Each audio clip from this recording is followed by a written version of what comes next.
I would say to that question, position that I've held for many, many months now, and that is that I would extend all of them except for those folks making more than 200 and 250,000 in case of couples.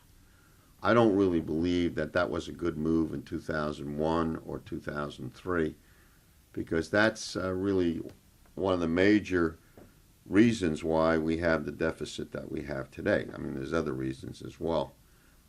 Those tax cuts in 2001 and 2003 basically supported a false economy, which got even worse as we approached 2008 and of course, the explosion and the deep recession.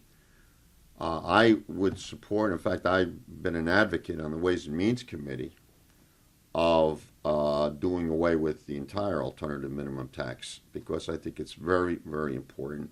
It wound up affecting people who it was not supposed to affect. In the 60s, when that legislation was passed under Lyndon Johnson, that was supposed to be for those people who were escaping taxes, who were going offshore. And it was never adjusted for inflation. But I realize that's a very expensive proposition, so we'll probably have a 1 or 2 year patch. I will hope that's in the mix.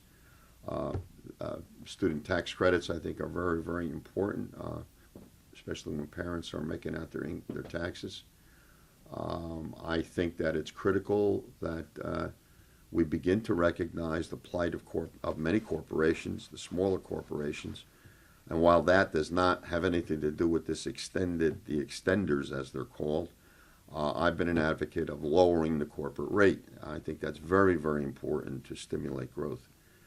But the most important thing to me is the middle class tax cuts. Yes, yes, yes. I think they're important. I think they're critical. And particularly now when folks are hurting in this deep recession, I think that they should be extended most assuredly. And does the revenue have to be replaced? I would do everything I can to do that. Otherwise, of course, you're making a deeper hole. I get a charge at listening to the quote-unquote deficit hawks talk about the deficit. But boy, they're the first ones to jump up and make the deficit deeper and deeper, particularly when it pertains to their friends or so-called friends. I'm going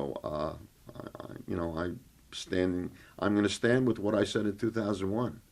Let's not give let's not give those tax cuts that don't need it, but let's zero in on the middle class. And that's, of course, the majority of us. That's over 95% of us.